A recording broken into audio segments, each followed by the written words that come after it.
Have you ever wondered if someone the world disregards could change the fate of a billion-dollar corporation?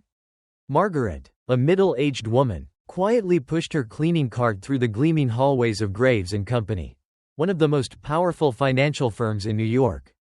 Every day, she wiped down the desks of high-ranking executives, emptied trash bins they never gave a second thought to. And just like the discarded waste, she was completely invisible to them. But what they didn't know was that Margaret was far more than just a cleaning lady. She had been watching, listening, and gathering bits and pieces of information for years. Behind her simple uniform and calm demeanor, she held a secret that could bring this entire skyscraper crashing down in an instant. This morning, like any other, Margaret silently wheeled her cart through the vast lobby, where executives chattered about the upcoming shareholder meeting. CEO Richard Graves is untouchable, a smug voice declared. Smirks, hushed handshakes. Deals were being made right in front of Margaret. As if she didn't exist. But she merely pressed her lips together and continued her work. What they didn't realize was that in just a few days, the very woman they dismissed would walk into that boardroom, not with a mop, but with the power to change everything. Margaret had worked at Graves & Company for nearly a decade. Every day, she witnessed things no one else paid attention to: private discussions between executives, extravagant parties reserved for the elite, and employees being dismissed without a second thought. The company operated on a simple rule: money and power dictated everything. If you didn't generate profit, you had no value. And if you had no value, you were discarded, quietly, without explanation. Richard Graves, the company's CEO, was the perfect embodiment of this philosophy. He wasn't just cold, he was ruthless. To him, employees were nothing more than numbers on a report. Margaret had seen it firsthand. One afternoon, while cleaning near Richard's office, she overheard a conversation. A young employee stepped in, anxiety written all over his face. "Sir, I just need one more week to finalize the project. We're so close to a breakthrough." Richard barely glanced up before cutting him off with an icy stare. "1 week? If you can't meet the deadline, I'll give you all the time in the world, because you won't be working here anymore." No encouragement, no empathy. The employee lowered his head and walked out silently, while Richard continued his work as if he had just discarded a crumpled piece of paper. Margaret had seen this scenario play out countless times. The condescending remarks, the dismissive glances from higher-ups, especially toward people like her. The ones they deemed too insignificant to notice. But what no one realized was that Margaret wasn't just passively accepting her place. She was watching, memorizing every face, every word, every corrupt decision. She never reacted, never let on that she saw through them all. They thought she was invisible. But they had forgotten one crucial truth: the invisible see everything. Margaret had never intentionally eavesdropped on executive conversations. But some words were simply too loud to ignore. One evening, while cleaning the executive lounge, she overheard two senior managers in the corner, swirling glasses of wine, laughing as they discussed their next round of decisions. "They won't do a damn thing," one of them scoffed. "Lay off a few dozen employees. Cut some benefits, who cares? Workers are like ants. Lose one, and the rest just keep marching on." Margaret froze, gripping the cleaning rag in her hand. Ants? She had heard plenty of condescending remarks over the years. But this one struck a nerve. The injustice, the sheer disregard for hard-working people. It was more than arrogance. It was a deep-seated belief that ordinary employees held no real value in the eyes of those in power. A surge of anger flared within her. But Margaret had learned to master her emotions. Reacting now would only amuse them further. Instead, she quietly stepped out of the lounge. But this time, not to return to her routine. This time, she was making a decision. She would not stay silent anymore. For years, Margaret had kept mental notes of everything she had witnessed: promotions handed out based on connections rather than merit, loyal employees fired without cause, company funds secretly funneled into executive pockets. But until now, she had never considered acting on any of it. Now, she knew she had something no one saw coming: her husband's shares. Margaret wasn't just a cleaning lady. She was the largest shareholder of Graves & Company, having inherited the stock from her late husband, a fact that had never crossed anyone's mind. Simply because no one had ever bothered to look past the gray uniform she wore. And now, Their indifference was about to become their greatest mistake. Margaret sat in her small kitchen, a cup of cold tea in front of her, and an old notebook resting in her hands.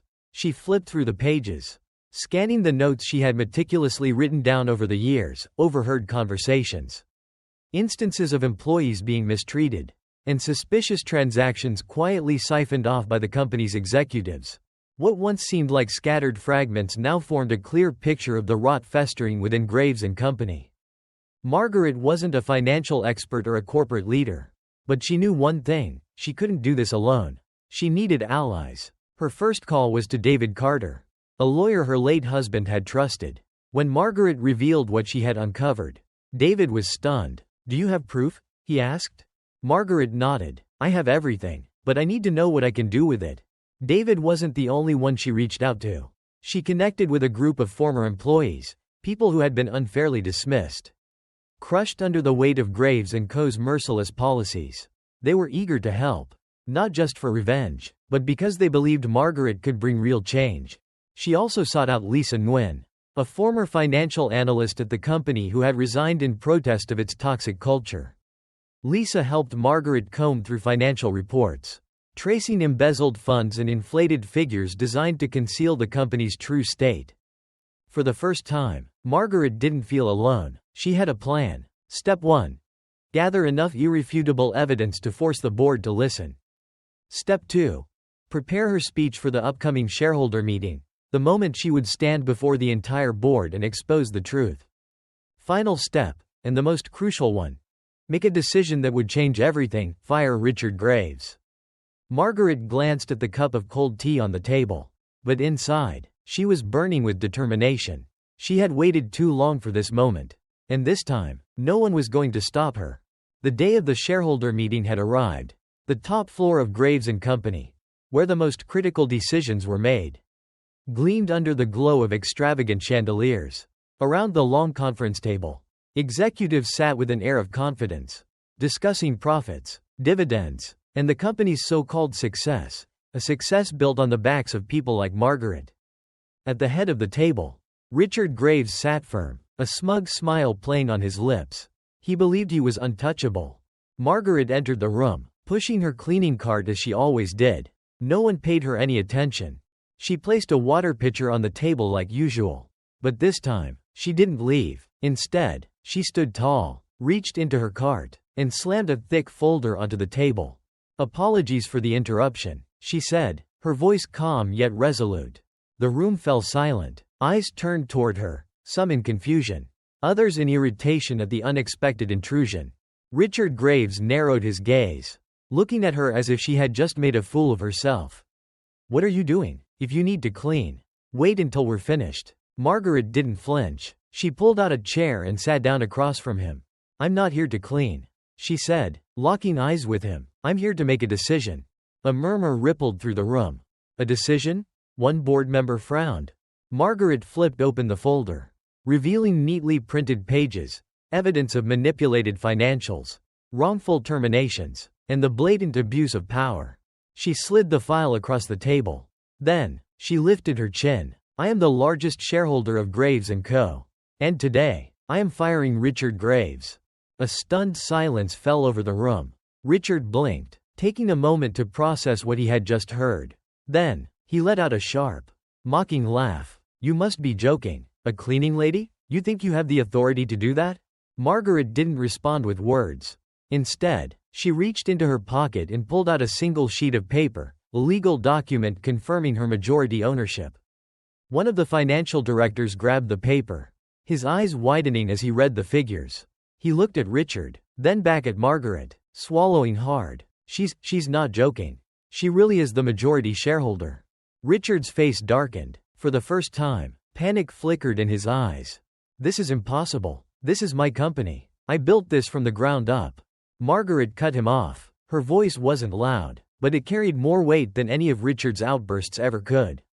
"You didn't build this alone. How many people did you step on to get here? How many employees were thrown out like trash? How many people did you belittle, insult, and discard as if they were nothing?" Silence. No one dared to speak. Margaret turned to the board members. "I have undeniable proof of Richard Graves' misconduct.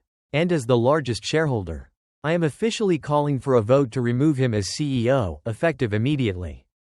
The board exchanged hesitant glances. But one by one, they began nodding. They knew they couldn't protect Richard anymore. A director raised his hand. "I vote in favor." Another followed, then another, and another. One by one, hands went up across the room. Richard's face turned red with fury. "You can't do this to me." But this time, no one stood by him. A security officer stepped inside, awaiting orders. Margaret looked at Richard one last time. "We didn't do anything to you. Richard, you did this to yourself." And just like that, within a matter of minutes, the most powerful man at Graves & Company lost everything. News of Richard Graves' dismissal spread through the company like wildfire. Employees whispered in hushed voices. Their eyes filled with both shock and admiration as they looked at Margaret. The woman they had once seen as part of the background was now the most powerful person in the company. But Margaret hadn't done this for recognition. She hadn't overthrown a tyrant just to become one herself. The next day, she stepped into the office, not with a mop, but with a folder containing her plan to rebuild Graves & Company. Her first order of business: acknowledging the people Richard had ignored.